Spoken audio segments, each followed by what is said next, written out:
Mirë se vini te kontrata, nderuar teleshikues, e ftuara e mbrëmje, zonja Klajda Gjosha, Ministre e Integrimit. Zonja Gjosha, kemi lënë emocionet e jetës private në pjesën e parë për të ardhur në një përballje të rëndësishme me disa prej temave të zhvillimit në cilësinë jo vetëm të ministres, por edhe përfaqësuese së maxhorancës. Ashtu siç bëjmë për kushtet barabarta me gjithë ftuarit tanë, do të ndiqni disa tema të përzgjedhura nga Departamenti i Informacionit, për cilat do të keni vetëm 2 minuta kohë për t'u përgjigjur. E zgjidhni ju drejtimin e përgjigjes, duke u referuar programit qeverisës forcës ku ju bëni pjesë. Nisim me temën e parë e zemrës, integrimi.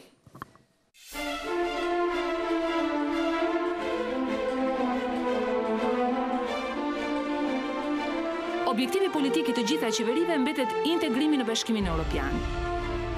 Mbështetja ndaj këtij procesi reflektohet edhe në rezultatet e sondazheve të pavarura, ku shqiptarët e mbështesin në masë të madhe. Integrimi është një proces i lidhur fort me qeverisjen, ndaj edhe Brukseli ka vënë gjithnjë kushte.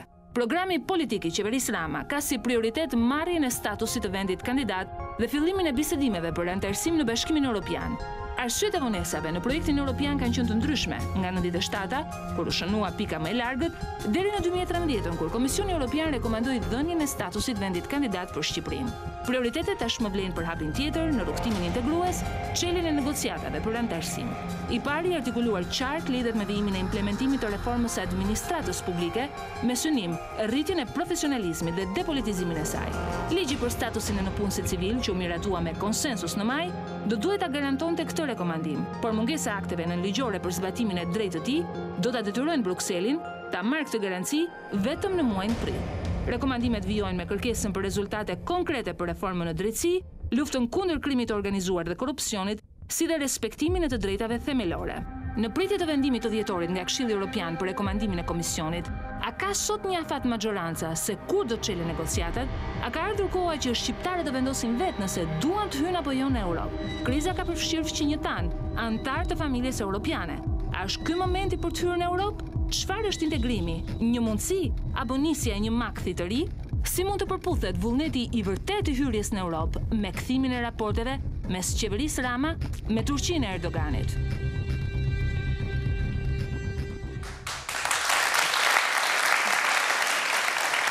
Nisim nga këtë çast në 2 minutat e përgjigjes. Ku jemi? Është dhjetor dhe ne presim përveç statusit edhe çeljen e negociatave. Para mbrim tek statusi?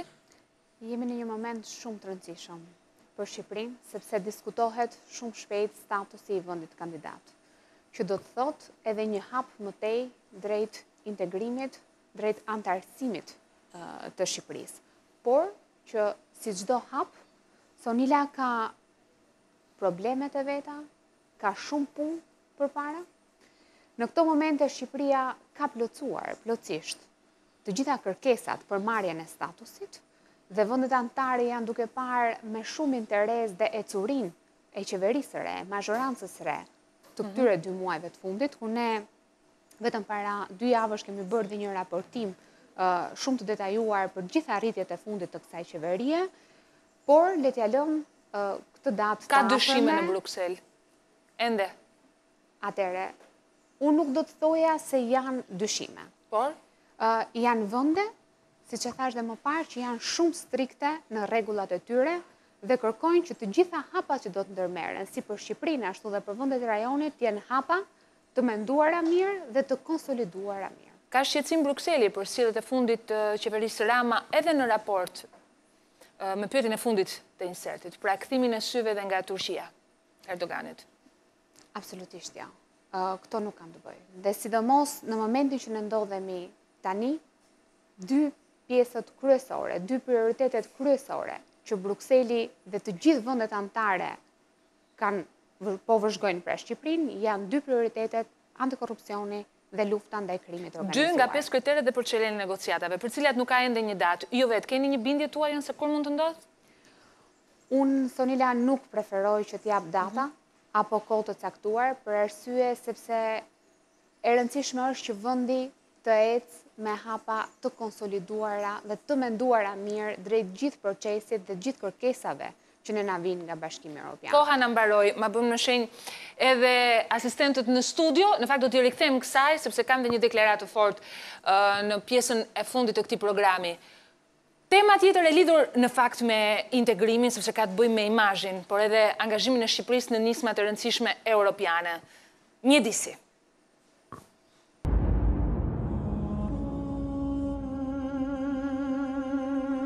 Problemet e mjedisit janë emergjencë botërore. Agjencia Mjedisore e Kombeve të Bashkuara e ka cilësuar Shqipërinë strejon e disa prej problemeve më të mëdha të mjedisit në Ballkan. Hartat e zonave të ndotura të rrezikshme poshtohen brenda hartës së madhe në Shqipëri. Ndotja e ajrit, një ndër problemet kryesore mjedisore në qytetet e mëdha shqiptare, sidomos në Tiranë, vjen si pasojë e shtimit të makinave dhe pakësimit të gjelbërimit. Ndotja e ujrave si pasojë e hedhjes së mbeturinave në lumenjë liçene dhe derdhja e ujrave të zeza të papërpunuara e kanë shndruar situatën në katastrofike. Bregdeti po shkatrohet dhe përveç mungesës së kontrollit mbi territorin, shkatrimi kryesor ka ardhur nga mungesa e zbatimit të politikave të qeverive. Nëse shfleton programet në vite, ato rezultojnë të mira në letër, por të pazbatueshme në praktik. Në programin e qeverisë Rama, një ndër premtimet kryesore dhe i pari në llojin e vet, është ulja e nivelit të ndotjes me 30% në 4 vjet në zonat urbane. Vendimi i anulimit të importit të plehrave, që një ndër 3 të parët e marrë nga qeveria Rama, kyçi edhe një premtim i bërë gjatë fushatës. Në këndvështrimin politik mund të vlerësohet relativisht legjitim, por jo në atë administrativ, sepse paralelisht duhet jepet edhe rrugëzgjidhje alternative për situatën skandaloze të mjedisit dhe mos administrimit të mbetjeve. Nëse nuk publikohet një zgjidhje, përpunimi dhe riciklimi mbetjeve që vijnë nga jashtë përbëjnë një mundësi sepse transformohen në përfitim për këtë situatë. Çfarë ndodh në të njëjtin sektor në nivel europian? Importi i mbetjeve është një marrëdhënie tregtare mes disa vendeve në Europë. Gjermania importon mbetje nga Italia dhe Franca nga Hollanda. Norvegjia dhe Suedia importojnë nga vende jugore të Europës për të shtuar të ardhurat, punësimin dhe burimet e gazit e energjisë. Pse nuk duhet të ndodhë një gjë e tillë në Shqipërinë që vuan nga plerat dhe burimet e gazit dhe energjisë nuk janë të mjaftueshme? Kryeministri Rama në parlament ka lënë të kuptohet se fillimisht duhet të zgjidhet problemi i plehrave të brendshme para se të mendohet për importin e tyre. Kjo mund të bëhet e mundur me një plan të saktë për të realizuar në mënyrë të koordinuar me kompanitë kryesore në nivel ndërkombëtar. Dhe se ndotja vjen ngadalë dhe sot ngjan thuajse pariparueshme. Ka shumë punë duhet për të mbledhur plehrat në Shqipëri dhe për të mos i djegur nga dot, cila është zgjidhja në kushtet e emergjencës kombëtare? Zonja Gjosha, situata është katastrofale. Normativa europiane sheh edhe alternativë për zgjidhjen e situatës, ndërkohë që mungon një alternativë e brendshme. Si përgjigjemi Brukselit në këtë rast? Mjedisi është një nga çështjet kryesore që diskutohet sot, jo vetëm në Shqipëri, por dhe në shumë vende të Europës. Dhe patjetër që do të jetë dhe një nga ato prioritete për të cilat ne do duhet të negociojmë më vonë, në mënyrë që të vazhdojmë të hedhim hapa drejt antarësimit në Bashkimin Evropian. Është një nga prioritetet e kësaj qeverie, ashtu siç ju dhe e treguat që ka qenë pjesë e programit Partisë Socialiste, programit Lëvizjes Socialiste për Integrim, dhe tashmë mazhoranca është totalisht e angazhuar për zgjidhjen e këtij problemi dhe me hapa shumë të shpejta. Vetëm ligji për ndalimin e importit të mbetjeve është një nga hapat e ndërmarrë për të shikuar një herë dhe për të parë gjendjen se ku ndodhet Shqipëria tani me mbetjet dhe për të punuar mbi një plan aksion shumë të detajuar për të përballur me këtë çështje kaq të rëndësishme. A ishte ky vendimi i parë që duhet merrte qeverisja në fakt, ndalimi i importit të mbetjeve? Ishte një nga vendimet kryesore, Sonila, dhe duhej bërë që në fillim në mënyrë që ne të vazhdonim më tej me hapat e tjera që duhet ndërmarrim. Por pjesa më kryesore që unë shoh sot në shoqërinë shqiptare nuk është vetëm një angazhim politik. Ne sot kemi një ndërgjegjësim të popullit shqiptar për çështjen e mjedisit. Ne kishim një ditë ku pam qindra dhe mijëra njerëz që pastruan Shqipërinë në një ditë. Pra kishim ardhjen e një grupimi të njerëzve. Kishim një vendim të marrë nga qeveria vetëm 2 javë më parë si pasojë edhe një ngritje e dëgjimit të zërit të popullit shqiptar. Megjithatë, premtimi për të reduktuar 30% ndotjen brenda 4 vjetëve kërkon që të nisni urgjentisht nga puna me një plan alternativ. Kjo punë ka filluar, punohet çdo ditë dhe shumë shpejt do të kemi edhe rezultatet. Na mbaroi dhe koha që kishim në dispozicion 2 minutat për mjedisin. Natyrisht që ne shtruam një pyetje në insertin e parë të integrimit. Në një kohë kur fshinjët tanë, Italia dhe Greqia janë në kushtet e një krize të fortë ekonomike, a është ky momenti për të kërkuar hyrjen në Europë? Apo kjo gjë mund të kthehet në një mak, pavarësisht konsensusit të gjerë? Situata aktuale ekonomike e Shqipërisë është kjo.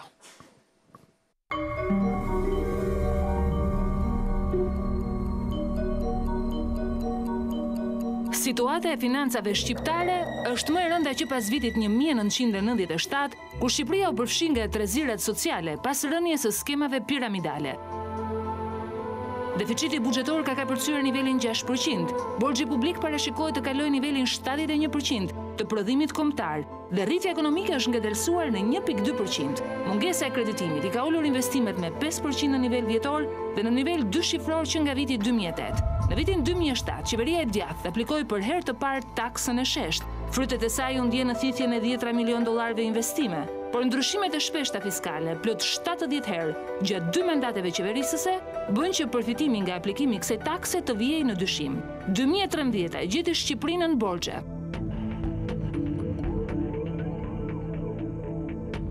Propozimet në programin e së majtës që erdhi në pushtet pas 23 qershorit përfshin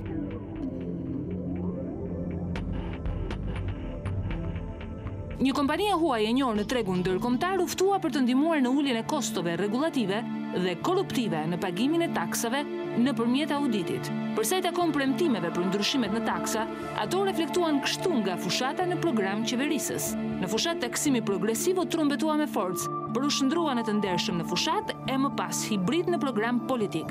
Në programin politik nuk flitet për afate dhe faturë financiare. Sot të ardhurat tatimore kontribuojnë deri në 23% të prodhimit të brendshëm bruto, nivelin ngjashëm me atë të vendeve afrikane. Ndërsa pritet të kristalizohet buxheti për 2014-ën, specialistët e Ministrisë së Financave janë duke përgatitur paketën fiskale, më të vështirë në disa viteve. Pyetja që bën sot biznesmeni i madh, huaj apo vendas dhe qytetari i thjeshtë është: a sjell taksimi më i lartë më shumë të ardhura dhe si ndikon në investime? Sa do të lehtësohen taksat dhe ku do të gjendet fondet për të përballuar shpenzimet publike? Kur do të nisë të ulet borxhi? Kur do të shlyhet ai që shteti u ka kompanive të mëdha dhe ku do të gjenden parat? Zonja Gjosha, ndërsa ne synojmë të avancojmë në procesin integrues, janë 2 momente me kaq të kundërta. E para, klima aktuale e biznesit nuk është më e favorshme për të fitur investimet e huaja, por nga ana tjetër, ky avancim në integrim, a mos është momentin e gabuar? As pak jo, sepse siç e thash dhe më parë, është vetëm një hap drejt procesit integrimit, Sonila. Dhe sot, në çështjen e krizës, janë të përfshira edhe shumë nga vendet anëtare. Edhe ato më të zhvilluarat, madje, kanë mësuar një krizë gjatë viteve të fundit. Kjo ka ndikuar në fakt në opinionin publik të këtyre vendeve, por as pak në politikën e zgjerimit që ndjekin vendet anëtare. Kjo do të thotë që ende Europa ka nevojë për të zgjeruar dhe për të mbartur në ngjyrin e saj. Brukseli zgjerimin si një mundësi për të përballuar situatën aktuale, apo e ka një ndër kokçarjet më të mëdha të momentit? Nuk është për shkak të krizës ekonomike. Kjo nuk është një çështje që vendet duhet të futen në Bashkimin Evropian për të zgjidhur situatën e tyre apo për ta renduar. Të gjithë vendet, sidomos vendet e rajonit që tashmë janë të mbetura jashtë, janë pjesë e Europës dhe duhet të jenë pjesë e saj, edhe me problemet që ato kanë.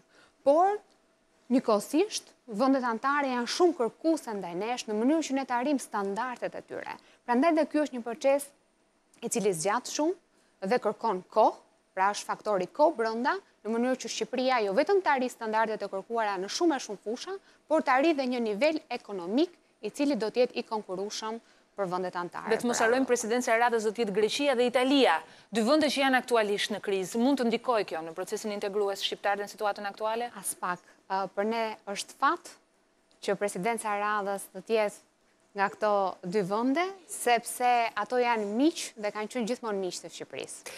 Na mbaroi dhe koha që kishim për këtë çështje dhe tema e fundit. Ose më mirë janë 2 temat e fundit. E para shëndetësia, për cilën dhe Lëvizja Socialiste për Integrim si forcë politike ka një ndjeshmëri të veçantë, e sidomos arsimi, që ka të bëjë me burimet njerëzore të së ardhmes. Kjo është gjendja aktuale e Shqipërisë.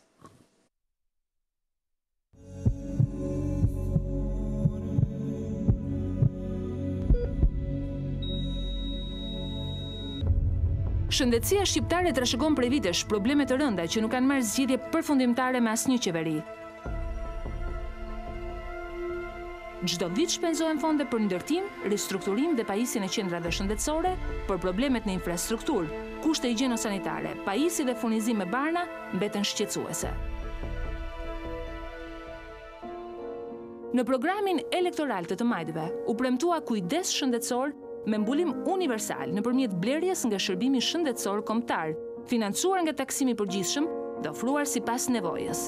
Por në mënyrë të drejtë, shërbimi falas, për të cilin u fol gjatë në fushat, nuk u citua në program.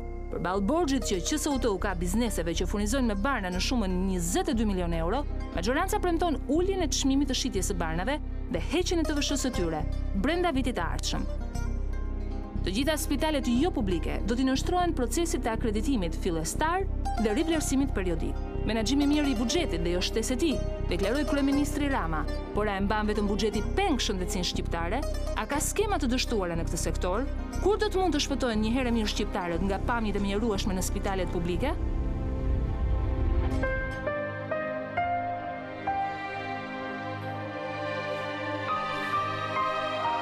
Politikat e arsimit në programe qeveritare kanë qenë gjithnjë të majme, por në teren, arsimi shfaqet me probleme të thella. Një raport tronditës i Kombeve të Bashkuara evidentoi faktin se në Shqipëri 57% të rinjve të aftë për punë janë analfabet funksional. Ndërkohë, një raport i vetë Ministrisë së Arsimit pranoi se 1.000 shkolla në të gjithë vendin kanë probleme të rënda. Pjesa më e madhe e mësuesve nuk kalua në prodhimet e shtetit. Qeveria e re premton që financimi publik për arsimin të arrijë në 5% të prodhimit të brendshëm bruto. Politikat arsimore do t'i mundsojnë çdo të riu deri në 26 vjeç diplomim në universitet, formim në një profesion ose sistemim në një vend pune. Asnjë shkollë me 3 turne, asnjë klasë me më shumë se 30 nxënës. Do të ndryshohet skema e financimit të arsimit lart, si dhe do të sigurohet autonomia e financimit të tij. Çka duan sot shqiptarët të dinë është, kur do të marrë fund mbi popullimin e shkollave dhe auditorëve universitar, ku leksionet bëhen në 3 turne, kur do të funksionojë sistemi për të përmirësuar cilësinë e mësimdhënies dhe kurikulave, kur do të përfundojë epoka e diplomave masive false.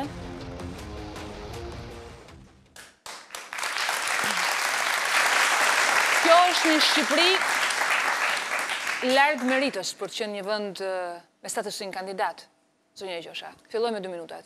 Janë 2 çështje thelbësore që ju po diskutoni sot dhe unë ju falenderoj që i keni sjellë në vëmendjen edhe time, po edhe të gjithë shqiptarëve, sepse ato e ndjejnë çdo ditë më mirë se kushdo tjetër. Këto, Sonila, do të jenë 2 kapituj kyç në momentin e negociatave për antarësim në Bashkimin Evropian. Dhe këtu nuk ka hapësira për gabime, sepse kemi të bëjmë me 2 fusha kryesore, si që janë shëndetësia dhe arsimi. Në radhë parë, në këto momente mua më vjen mirë që në shëndetësi kemi dhe programin Thuaj Po Shqipërisë, ku ka një nevojë urgjente për të thithur sa më shumë mjek që punojnë jashtë dhe për të ardhur për të kontribuar pranë vendit, sepse kemi shumë nevojë për ekspert dhe profesionistë. Ka nisur kjo lëvizje? Ka nisur lëvizja dhe ne shpresojmë shumë që të jetë e suksesshme për të përtitur sa më shumë nga këto njerëz të aftë që sot japin kontributin e tyre. Po që duhet të kenë kushtet. Patjetër që po, dhe është një punë dhe një angazhim total i mazhorancës për të ndërtuar një sistem totalisht të ri shëndetësor. Mjaftojnë 4 vjet? Nuk janë gjëra që ndodhin brenda natës apo dhe brenda një 4-vjeçari, një 4-vjeçari qeverisës. Kjo do kohë, por e rëndësishme është që të gjitha masa që do të ndërmeren të jenë masa që me të vërtet do të ndryshojnë në thelb gjithë sistemin. Pjesa tjetër për sa i përket arsimit, kjo është kyçe dhe është një pikë që me të vërtet të gjithë ne jemi shumë të fokusuar për një arsye të vetme, sepse Shqipëria ka nevojë urgjente për ngritjen e kapaciteteve për të pasur pjesën më të mirë të gjithë studentëve. Ku duhet ndërhyrë legjislacion në fushën e arsimit, përveç burimeve njerëzore që sigurisht duan? Po bëhet shumë punë, po ndërhyet në mënyrë urgjente në akreditimin e universiteteve, në diplomat që po marrin studentët, siç e thatë edhe ju, ka me të vërtet shumë probleme. Prandaj po ndërhyet në pikat kyçe dhe sidomos duhet ndërhyrë në mënyrën se si merren dhe se si punësohen të gjithë mësuesët apo pedagogët në universitete, në shkolla. Kjo është shumë e rëndësishme. Niveli i mësimdhënies duhet jetë në nivelin më të lartë të mundshëm në mënyrë që Shqipëria të ecë përpara në këtë fushë. Koha në dispozicion na ka përfunduar, zonja Gjosha, sepse në fund të ditës nuk tentojmë të shterojmë temat, por për të parë nëse ato premtime që i keni artikuluar në programin qeverisës ka nisur ose jo të zbatohet. Do të jetë shumë e thjeshtë për shqiptarët një herë në 4 vite kur votojnë të vlerësojnë nëse keni arritur ta përmbushni këtë premtim. Megjithatë, dhjetori është muaji i së vërtetës për këtë arsye. Albania. This time becoming and proposing the member states, it's a time to grant the candidates status. I propozojmë vendeve anëtare që është koha t'i japim statusin e vendit kandidat, duke nënkuptuar që Shqipëria të vijojë luftën kundër korrupsionit dhe krimit të organizuar. And I have been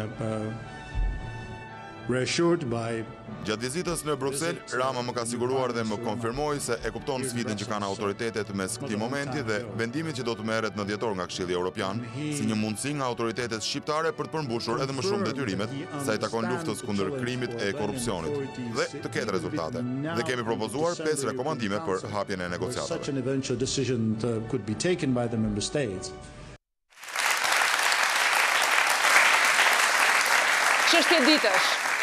Çështje ditësh për të marrë vendimi. Jeni gatshme të vini bast që do të ndodh? E marrim statusin? Këtë nuk mund ta vëmë. Kjo është një fjalë që duhet ja lëmë vendeve anëtare. Na e dhan apo e merituam kësaj radhe, zonja Gjosha? 3 herë jemi rrëzuar.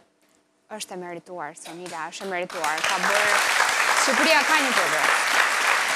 Zonja Gjosha, më kam dhe një pyetje. Të cilën regjizori Ervin Kotori në këtë rast, po e citoj. Ma bëri teksa uleshim përgatisnim këtë program. Më tha Sonila, ne flasim për integrimin. Mi po mendoj gjithmonë me vete, atë shqiptarin e thjesht, ndoshta të zonave rurale, që kthehet në orën 9 të darkës në shtëpi pas një dite të lodhshme, duke bërë edhe 2-3 punë për të siguruar bukën për fëmijët e tij. Mund shkojnë në shtëpi dhe nuk ka të drita. Nuk ka drita në këtë kohë, zonja Gjosha. Mund të ndodhë që nuk i del të mbyll muajin. Ndoshta e dhunon dhe grua në kushtet dhe një presioni shumë të fortë psikologjik. Ndoshta dhe fëmijët kanë lënë shkollën për të punuar. Si t'ia shpjegonit këtij shqiptari përse vlen integrimi? Pse ka shumë? Vlen shumë për jetën e çdo shqiptari. Vlen shumë që shqiptarët si në fshat ashtu dhe në qytet të jetojnë me të njëjtat standarde. Vlen shumë për ta fokusuar qeverinë në ato prioritete që do të ndryshojnë jetën e përditshme të shqiptarëve, që të punësimi, shëndetësia, arsimi, pra janë çështje kryesore që kanë të bëjnë drejt për drejt me jetën tonë. Integrimi nuk është më një ëndër për Shqipërinë. Integrimi është një perspektive e qartë ku Shqipëria duhet të jetë pjesë. Duhet të jetë pjesë e Europës në mënyrë që dhe ne të ndjehemi krenarë për vendin ku jetojmë dhe me të vërtetë të arrim ato standarde që kur të kthehemi në darkë në shtëpi, të jemi të lumtur që kemi arritur diçka, por të jemi edhe të sigurt për që e nesërmja do të jetë një ditë më e mirë.